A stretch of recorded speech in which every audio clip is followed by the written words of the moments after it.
You're not needed anymore, so please go. Why would you say that after everything we've been through? This house is enough. I'm going to live here with my daughter and the others. I worked hard for 15 years to save up and buy this place. I chose a big condo so we could all live together because she wanted to move in. But then my husband stepped in. Why are you surprised? Your job here is done. Thanks for everything up to now. Are you serious? I looked straight at my husband, trying hard to stay calm despite my mixed feelings. Of course, if you don't want to leave, we can get a divorce. Do it quickly. Hearing this, I made up my mind. My husband is unemployed and doesn't understand what would happen if we divorced now. I realized he was a disappointment and I wanted to leave as soon as possible. Understood. If that's how it is, I'll leave. Leave right now, okay? I'd be so happy not to see your face again. They both gave me the ugliest smiles I had ever seen. There was no need to hold back against a husband and mother-in-law like this. I wanted them to feel the consequences immediately, so I sold the high-rise condo right away. My name is Sandra, and I turned 39 this year. I've been married to Robert for 4 years. We used to work at the same company, but we weren't that close. Then 4 years ago, something changed. Huh? Sandra? Robert, is that you? Long time no see. What are you doing here? Actually, I quit my job today. What? Why? I quit because it was finally time to chase a dream I've always had. You know I've been drawing cartoons for a while, right? I finally made my debut. Seriously? That's amazing. Show me sometime. Back then, I didn't have any special feelings for him, but I was happy he praised me. Later, I found out that after quitting the company, Robert started his own business. The last time we saw each other was in our 20s, and at that time, things were going well for me at work. If you're okay with it, why don't we date? That's sudden, isn't it? I think we're really compatible. Robert's confession surprised me, but it didn't feel bad. I was about to turn 35 and thinking about marriage too. But I'm at the age where I want to get married. Then let's get married. What, really? I was overwhelmed by how quickly things were moving. Is that a no? Thank you. Yes. Before I knew it, I had accepted his proposal. I went ahead with it on impulse, and though I was full of anxieties, they proved to be unfounded. You've worked hard here. Want some coffee? Thanks. Another all-nighter? Yeah, the deadline is close. Don't push yourself too hard. Both my marriage and job were going well. In fact, things were so good that I wondered if it was okay for them to be this perfect. Robert understood my work and even took care of household chores when I was busy. There was just one thing that bothered me. By the way, how's work lately? Huh? Oh, it's fine. I had some free time recently. Why? You've been coming home early and doing all the housework. I'm just doing it because I like to. Don't worry about it, okay? We used to talk about work a lot, but for the last few weeks, he hadn't mentioned anything about his job. I believed him when he said everything was okay and didn't ask more questions. Looking back, that might have been a mistake. Before I knew it, nearly 4 years had passed. My job was going well, and there was even talk of turning my work into comics and animations. Then, I started wanting to have our own home. I've been thinking about getting our own place. What do you think? A house? That sounds great. Oh, but is something wrong? Robert looked down with a regretful expression. I prepared myself, sensing something unpleasant was coming. I know this is sudden, but is there any way my mom could live with us? What? Your mother? She's alone now, and I'm a bit worried about her. Since losing my father-in-law 2 years ago, my mother-in-law seemed to have lost her spirit. It felt like there was a big hole in her heart. I was indeed worried about leaving her alone from now on. Okay, but it will take time to build a house. Maybe a condo would be better. Thank you. Just agreeing to live with her is enough for me. You can decide the rest. Then that's what we'll do. So in between work, I visited various condos since we were going to live together. I wanted something spacious and comfortable. I had savings from 15 years of frugal living. A month after starting the search for a condo, I signed the contract. Today, really? What kind is it? This one. I showed my husband the brochure for the condo I had chosen. I was confident he would be pleased. Is this a high-rise luxury condo? Yes, it is. I thought we might as well. He probably didn't expect me to choose a high-rise. Although surprised, his eyes sparkled like a child who had just received a new toy. Mom will definitely be happy with this. I hope so. With this, a new life, including my mother-in-law, was about to begin. filled with a little anxiety and great anticipation. However, I would soon realize that it was a mistake as soon as we started living with her. Sandra, thanks for letting me stay here. This place is amazing. Oh, it's no big deal. I just did what anyone would do. Everything was fine for a while, but 3 months later, my mother-in-law's behavior suddenly changed a lot. Sorry, could you clean my room? My back hurts. I'm sorry, Mom, I have to work now. Then my mother-in-law said something completely different from her usual kindness. Work? You just stay in your room all day while Robert does all the housework, don't you? Robert and I decided that together. No more excuses. Just do it now, please. I didn't understand why she was acting so differently. All I knew then was that not doing what she asked would only cause more problems, so I cleaned the room thoroughly as she wanted. I'll be in the living room. Let me know when you're done. She didn't help at all and just relaxed in comfort. Why did I have to do this? I felt frustrated. I'm finished. At last, can't you clean a bit faster? I'm sorry. Well, okay then. Please make sure to do it regularly from now on. In the end, my mother-in-law went back to her room without thanking me. I was angry at her demanding attitude, but I kept quiet, fearing more complaints if I resisted. I told my husband about it. My mom? Why would she do that? I'll talk to her. Really? I find it hard to talk back to her. Don't worry, I'll handle it. His reassurance made me feel better. True enough, from the next day onwards, my mother-in-law stopped being so harsh with me. I thought I could now concentrate on work as usual until a week later when I returned home from a meeting. I'm back.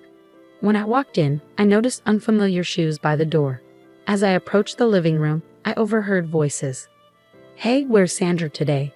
Oh, she's at a meeting. It's amazing though. She's become a successful cartoon artist at her age.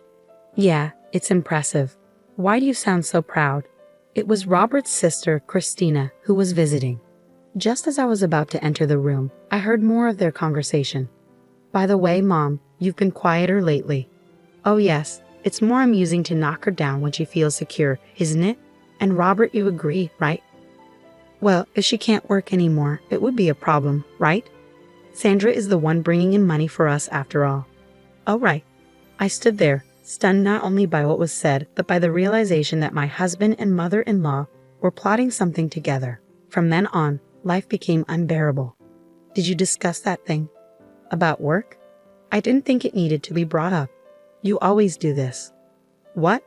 What are you talking about? Christina asked innocently, clearly unaware of the conversation's subject. I was also clueless and eager to hear Robert's explanation. Well, it couldn't be helped.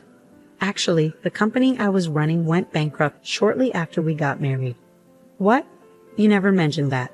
That's terrible, Christina exclaimed. I've been through a lot, but I was lucky. I never expected that when I suggested living with Mom, Sandra would opt for such an upscale condo. When Robert admitted this to me, instead of surprise, I felt a surge of anger because I realized I had been deceived. Knowing he had hidden this and acted normal made me feel sick to my stomach. At that moment, I regretted everything deeply. If only I hadn't ignored the signs of change in my husband. But I couldn't dwell on regrets forever, and I started considering when to leave. Maybe it's time, Robert remarked. Time for what? Christina asked. Well, that's for another time, Robert replied casually. Unable to listen any longer, I burst through the door. They were shocked, clearly not expecting me to return. What's going on? I demanded. Seeing my husband and mother-in-law flustered, I almost laughed but held it back. You startled me. If you were back, you should have said something, Robert stammered. I did say I'm home, but maybe you were too caught up in your conversation. I retorted. Well, never mind. Sandra, come sit here. Let's have some coffee together. Yes, thank you, I replied politely, then engaged in meaningless conversation. It felt like it had been ages since I'd endured such dullness. After about an hour, Christina announced she was leaving. I should head home now. You could stay a bit longer. I'd like to, but I have plans after this. Well, if that's the case, I understand. Let me walk you out part of the way. Christina probably sensed my feelings towards Robert and his mother. Maybe that's why she wanted to get away from the situation. As Christina was leaving, I stopped her. Thanks for coming today. Did you have a good time? Yes, Christina replied nervously, as if fearing criticism. Seeing her uneasy expression, I decided it was best to give her a heads up. I wanted to tell you something, Christina. You shouldn't trust them too much. What do you mean? About what we talked about earlier? Christina's expression turned pale as she seemed to grasp that my husband and mother-in-law were the ones I was warning her about. I understand. See you around. From then on, as far as I know, Christina never visited us again. My mind was consumed with thoughts of how to exact revenge on them. One day, as part of my routine, I checked the mailbox and found a letter addressed to Robert. The moment I saw it, I couldn't help but laugh, thinking it might be useful. I'm heading to work. Have a good day. How insincere. Curious about where he was really going, I decided to follow him. I had observed as he idled in a park for a while before heading to a casino. I took photos to have evidence for later use. He was unemployed and yet engaged in activities like this. Who made this awful meal? My mother-in-law's criticism had started again, likely sparked by our earlier conversation. I had been pondering ways to retaliate against her. I made it. Since Robert doesn't cook and no one else could have, it had to be me. How dare you serve something like this? You didn't put poison in it, did you? Clean this up.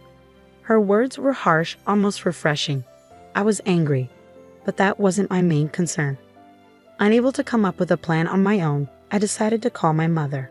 I was nervous about her reaction, but getting back at my husband and mother-in-law was more important.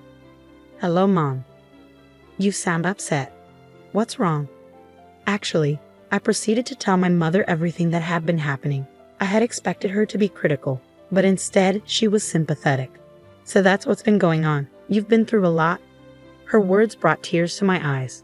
But what should I do now? From what you've told me, the condo is in your name, right? Yes, but... And it seems they both like living there. Why not just sell it? Sell it? The idea hadn't occurred to me. My mother's suggestion struck a chord.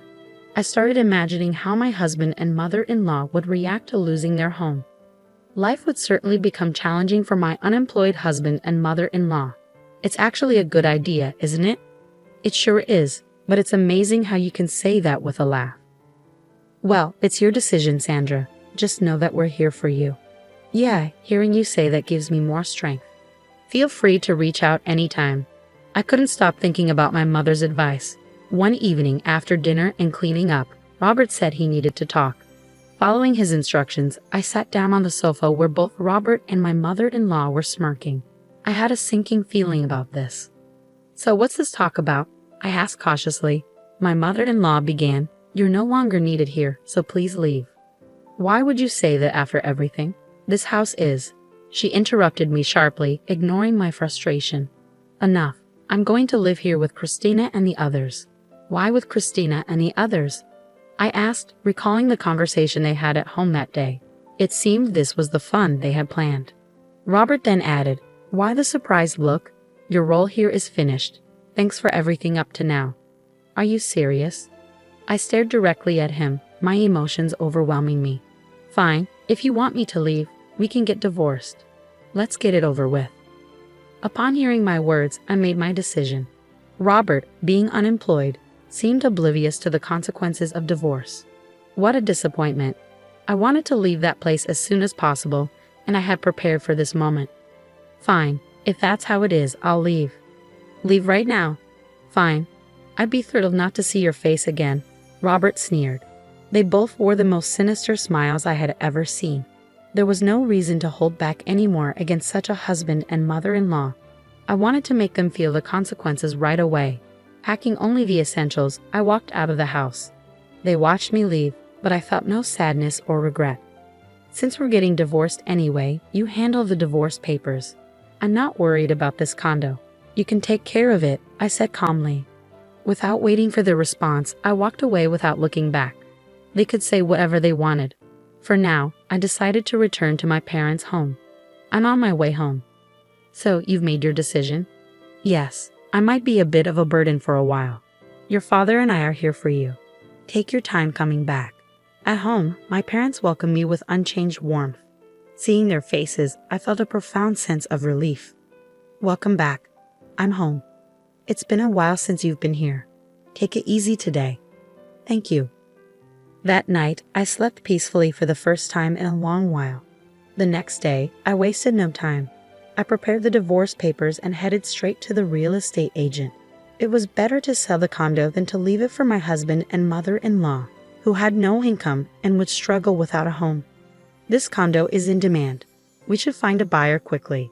That's good to hear. Please take care of it. Consider it done. A month later, the real estate agent informed me that a buyer was interested in the condo. My ex-husband and mother-in-law were still living there, and during that month, I had successfully finalized the divorce. They were now strangers to me, and I eagerly anticipated meeting these two oblivious individuals. The potential buyer wants to view the property soon. Got it. Can I be there for the showing? That would be very helpful. Please join us. The day of the showing finally arrived. As I opened the front door, Robert burst out. Hey, who let you in? Who are you people? Apparently he hadn't noticed me, so I stepped forward. Long time no see. Huh? Why are you here? Funny you should ask. After all, this condo is in my name. What? It seemed he hadn't understood the situation yet. Don't you get it? It means this place isn't yours to claim. That can't be true, he stammered. Then my mother-in-law appeared, which I thought was perfect timing. I decided to confront both of them right then and there. Hey, what are you doing causing a scene in someone's home? Don't just barge in here. I could call the police on you. That should be my line. You two have no right to live here. Talking nonsense won't help you. This place belongs to us. I sighed at their stubbornness. Could you please leave this house immediately? You're disrupting the viewing. Viewing? Why would there be a viewing? Because I've put this condo up for sale. Like I said, I bought this place, so I own it. Robert seemed too furious to comprehend. Even if what you're saying is true, where are we supposed to live? Why don't you go back to your parents' house? We tore down that old house. Oh, that's unfortunate. Stop joking. Robert tried to grab me. Fortunately, I dodged quickly, and he stumbled and fell dramatically. Everyone except my mother-in-law burst into laughter at his fall. If you don't want me to call the police for trespassing, please leave. You're in the way. I looked down at him as I spoke. When I saw his face, he looked like he was on the verge of tears, finally understanding the situation. He then knelt down and begged, but nothing he could do would change my mind. We were wrong. Please forgive us. Mom, apologize to her too. Why should I? Apologizing won't change anything now. Can you just disappear from my sight? I won't ask again. With that, Robert, dragging his mother by the hand, fled like a defeated animal. Watching them leave like that brought an unexpected sense of relief. The viewing proceeded smoothly and the sale was finalized. I informed them both they needed to remove any remaining belongings from the condo. That was my final act of leniency. Later, I received a call from Christina. What's going on, Christina? It's about my mom and what happened. Curious about their situation, since I hadn't kept track of them, I listened attentively. It seems they're living in a tiny one-room apartment now.